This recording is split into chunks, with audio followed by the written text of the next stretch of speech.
তো ভিউয়ার্স আসসালামু আলাইকুম রহমতুল্লাহি ওয়া বারাকাতুহু। আজকে আমরা কথা বলবো হচ্ছে জিমেল থেকে হচ্ছে আপনি কিভাবে একটি ফাইল কিংবা একটা ছবি কিংবা হচ্ছে একটা যে কোনো একটি ফরম্যাটে হচ্ছে সেন্ড করবেন। আপনি চাচ্ছেন যে কম্পোজ করবেন জিমেল থেকে হচ্ছে কিভাবে আপনি এখানে গুগল ক্রোম ব্রাউজারে আসবেন, আসার পর এখানে হচ্ছে এই যে জিমেল অপশন, এখানে চলে যাবেন। আপনার জিমেল থেকে হচ্ছে আপনি চাচ্ছেন কোনো একটা ফাইল পাঠানোর জন্য কিংবা একটা ছবি পাঠানোর জন্য। তো সেটা কিভাবে পাঠাবেন সেটা আমরা এখনই দেখাচ্ছি।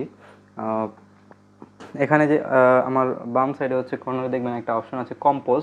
এই কম্পোজ অপশনে চাপ দিবেন। কম্পোজ অপশনে চাপ দেওয়ার পর এখান থেকে হচ্ছে আপনি করবেন হচ্ছে এখানে দেখবেন একেবারে নিচে আসবেন। নিচে আসার পর হচ্ছে এখানে হচ্ছে টু দিবেন। যেমন আমি হচ্ছে আমার এটা এই জিমেল অ্যাড্রেসটা দিলাম।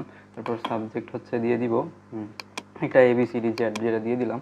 তারপর হচ্ছে এখানে হচ্ছে অ্যাটাচ ফাইল বা ইনসার্ট লিঙ্ক। এখানে হচ্ছে অনেকগুলো অপশন আছে, ড্রাইভ থেকেও দিতে পারবেন, তারপরে ইমেজ ইনসার্ট ফটোও দিতে পারবেন। এখান থেকে হচ্ছে অ্যাটাচ ফাইলটা কীভাবে সেন্ড করবেন সেটাই দেখাচ্ছি। এখান থেকে হচ্ছে যে কোনো একটা ফাইল সিলেক্ট করবেন, আপনার পিসি থেকে ওপেন করে দিবেন। তারপর ফাইলটা এখানে ডাউনলোড হবে, এখান থেকে হচ্ছে সেন্ড করে দিবেন। তারপর এটা কি সেন্ড হয়েছে কিনা সেটা দেখার জন্য বাম সাইডের কর্নারে এসে মেইন মেনুতে আসবেন।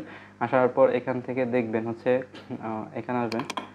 হ্যাঁ, এখানে আসার পর তারপর হচ্ছে এখানে মোর অপশনে ক্লিক করবেন। মোর অপশনে অল মেলে আসবেন। অল মেলে আসার পর এখানে দেখবেন এই যে আমি যে ফাইলটা সেন্ড করছিলাম সেটা হচ্ছে এখানে আছে। এটা চাইলে আপনি ডাউনলোড করেও দেখতে পারেন যে সেন্ড হয়েছে কি না। এটা চলে গেছে, এই যে 8টা 41 চলে গেছে।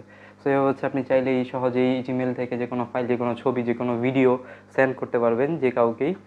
আশা করি ভিডিওটা ভালো লাগলে লাইক, কমেন্ট এবং শেয়ার করবেন এবং নিচ থেকে কী ভিডিও চাচ্ছেন সেটাও জানাবেন। আল্লাহ হাফেজ।